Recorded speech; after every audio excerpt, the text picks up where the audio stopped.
Hey there guys, what's going on? Welcome back to my channel. So for today's video, we have a whole bunch of food because we're talking about calories.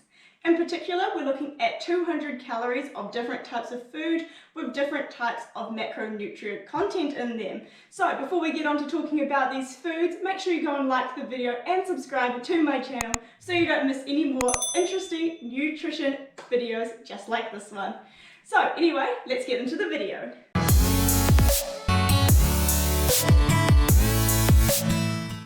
Okay, so before we talk about the specific types of food, you need to know what a calorie is. So in the general sense, it is a unit of energy and is the energy that we find within the food that we consume.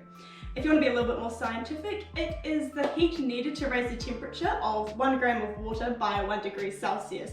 But so yeah, we find calories in all of our food, and that is what our body needs to function as we burn those calories to help fuel our bodies, our organs, our muscles. So our calories, when we're talking about energy, is measured in kilojoules per gram, per what you're looking at there. So we can actually convert that if we want to find our calories. So in New Zealand, a lot of our packaging, when you're looking on the back at your nutritional panel, often it's just in energies per 100 grams, so it'll be in kilojoules. So to work out how many calories this is, you just need to divide that number by 4 if you're being simple, or 4.184 if you want to be a little bit more accurate. So by doing that, you're going to work out the amount of calories per 100 grams of your food. Overseas, a lot of the packaging already convert it to your calories, so you don't have to do that, and some of the foods in New Zealand do as well. It just depends on the packaging, but most of the time you'll find it in kilojoules.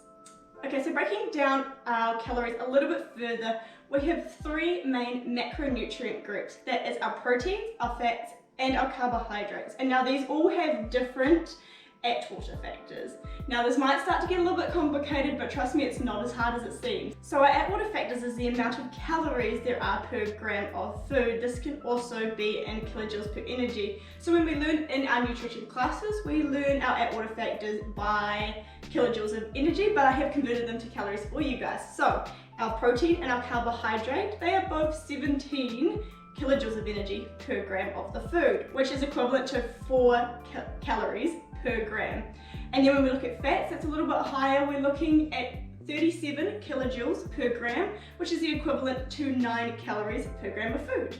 Now let's break down our macronutrients a little bit. We'll start with protein. So with our protein, we have 2 different types. We have our complete protein and our incomplete protein. So our complete protein comes from all of our animal sources. That's things like your chicken, poultry, meat, eggs, dairy products as well. And your incomplete proteins come from things such as your legumes, your beans, your peas. That is sort of plant-based protein sources. And so what I mean by complete and incomplete is complete means that it has all of the essential amino acids in it naturally occurring, whereas our incomplete ones don't have them. But that doesn't mean that you can't get all of your complete amino acids from your plant-based protein. You just have to mix and match a little bit. Next is our carbohydrates. Now this is a super important fuel source for our body. It's pretty much what all of our body uses as a fuel, especially your brain. So it's super important to make sure you're getting a lot of the good carbohydrates. So the 2 different types here, you have refined and unrefined. So our refined ones are things like our white sugar, white bread, things that have been super processed. That even includes white flour as well. Whereas our unrefined ones are things that haven't been refined and they haven't lost all of their nutrient content like our refined ones have. So that's things like your whole grain breads and flours and pastas, your brown rice, all of those things that have still got their nutrients intact. Also things like your fruit and vegetables, they also fall into this category, because that is when they have their intrinsic sugars, which are their naturally occurring ones, rather than any refined sugars such as your white sugar. And finally, fat. Now fat can be a little bit of a difficult one because it is broken into so many different kind of groups. So we have our trans fat. That is a big no-no. You do not want any trans fats in your food. They are really bad for your health. And luckily in New Zealand, we have really strict protocols and stuff like that in terms of our food industry, which means that it's very rare that we have a large amount of trans fats in our food. So we're super lucky there. Our next one is our saturated fats, and those are the ones that come from our animal products. So they're the fats that come from your meat, your poultry, and your eggs and dairy products. And that doesn't necessarily mean that they're the worst. It just means you should really limit the amount that you have, just sticking to any of the regulation guidelines for whichever country you're living in. Next we have our mono unsaturated fats. Now this is starting to get into the good ones. These are things such as your peanut butter, your avocado, and your olive oil. These are really good fats to have in your diet, but again, still in moderation. And then finally, your polyunsaturated fats. Now these are the ones that studies have shown that if you have a decent amount of in your diet, it can be really beneficial for the good type of cholesterol in your body. That's things like your fish, like your tuna and your salmon, things such as your nuts, as long as you keep the salt on the low down. Also things such as your plant-based oils, your seeds, and all that sort of jazz. So now that we've broken down those macronutrients just a little bit more, the final thing I want to touch on before really diving in deep to the certain foods that we have in front of us is how to read the nutritional panel on the back of the foods that we have. So again, I'm just going to grab the one that I have in front of me, and when you're looking at it, you really want to make sure whatever nutrient you're looking at, whether it be the energy, the protein, the fat content, please look at it in the 100 per 100 gram side. So that is normally the furthest right side. That's going to give you a little bit more accurate representation of how much you're having, because simply, to be honest, the serving sizes on a lot of foods is really unrealistic, and I know personally I don't eat the serving size of most foods, because like, you know, when you're having biscuits and it says like a serving size is 2 biscuits, yeah, well, I'm not going to eat just 2 biscuits. Of course I'm going to have like half the packet. That is really bad nutritional advice, but you know what I mean. You're not going to be eating the serving sizes, so please make sure when you do calculate anything or you're looking at any of the nutrients, have a look at the 100 per 100 gram side of the nutritional label. Okay, so that is all the admin out of the way. Now to get to the fun stuff, the food that I have in front of me. So I think we should start with a very controversial topic when it comes to carbohydrates. Now a lot of people, they go, oh, don't eat white rice, it's so bad for you. You should eat brown rice. And they're kind of not wrong, but not by much. So right here, I have 2 bowls. I have my white rice and my brown rice, and as you can see, they look very similar. So the white rice has 58.8 grams of the rice for 200 calories.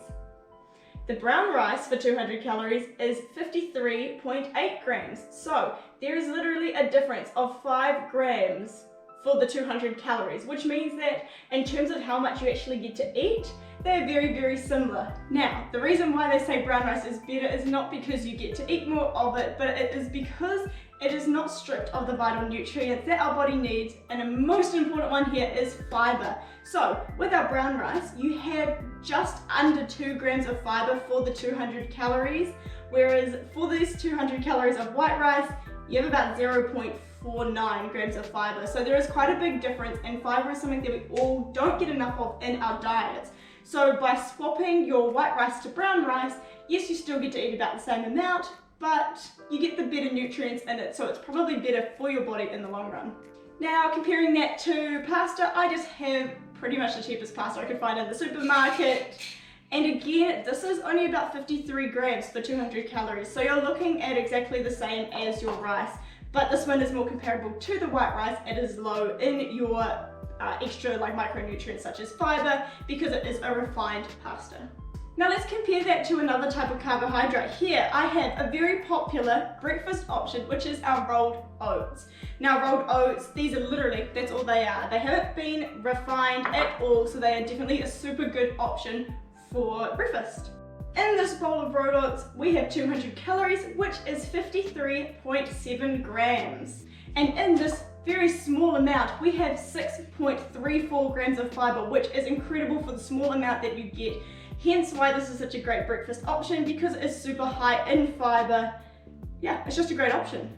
Now the next option we have here in terms of carbohydrates is these crackers. And now a lot of the time with crackers, if you don't choose a nice healthy whole grain version of the cracker, you can find that they're definitely very, very high in carbohydrates and very high in sodium as well. So these ones here that I am having a little look at is the Huntley and Palmer's quinoa whole grain crackers. And so they fill a little small bowl. There is about 23.5 crackers in here for the weight of 200 calories. In this 200 calories of crackers, we have 47 grams. So as I said before, that is 23.5 crackers. Now, when talking about processed foods, one thing that a lot of people eat quite often are muesli bars, and these are really hard to get a really good muesli bar that is low in saturated fat, low in sugar, and low in sodium as well. So the one I'm taking a look at is one I have in my cupboard, which is a childhood favorite of mine, and that is the Mother Earth Oatly Baked Slice. Now this is the chocolate chip flavor, my favorite because it has ginormous chunks of chocolate in it. And as you can see, the 200 calories is just over 1 bar. So in our 200 calories of the Oatly Slice chocolate chip muesli bar, we have 46 grams. Now 1 bar is 40 grams, so it is just over 1 bar. Now when I was also looking in my cupboard, I came across a treat that is a little bit new to the market, but I have to admit is an absolute favorite of mine now. Like, I am a big fan of pineapple lumps, and I'm also a big fan of the new pineapple snifter lumps. They're like the mint chocolate pineapple lumps pretty much. So in this small little bowl of Pascal's snifter lumps, 200 calories is the equivalent to 46 grams. And when you think about it, this is only 10 snifter lumps. I could sit there and eat the entire bag, so you can imagine how many calories you'd end up consuming when you're eating a whole bag of chocolate, delicious mint stuff. So again, all in moderation, guys. Now let's move on to one that I was really interested about. So obviously a lot of the time with fruit, it is super easy and convenient just to get canned tinned fruit. So right here in my own house, I have 2 different types, and I was like, surely they're not going to be that different. I have the Waddy's peaches, light peaches sliced with no added sugar, and then I have the Pan's sliced peaches in juice.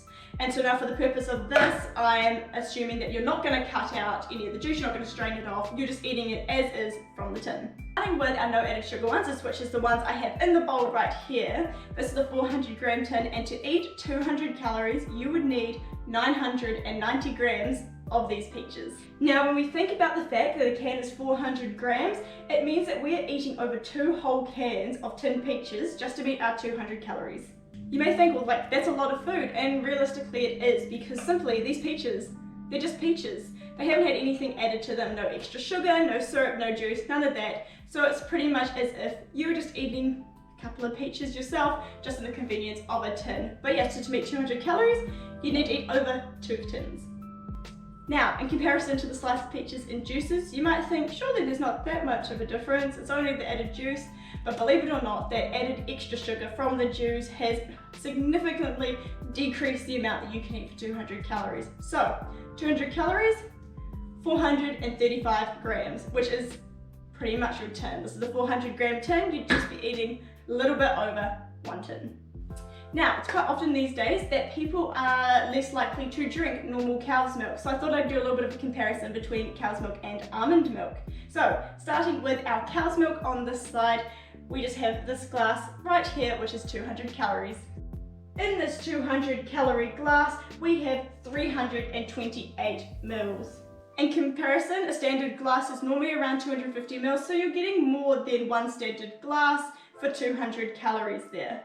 Now, in comparison to the unsweetened almond milk, you see I have a glass here, a little less full than our standard blue top cow's milk, but in this small little glass here, we have 250 mils. But you might be thinking, Georgia, should a blue top cow's milk have slightly more calories than an unsweetened almond milk?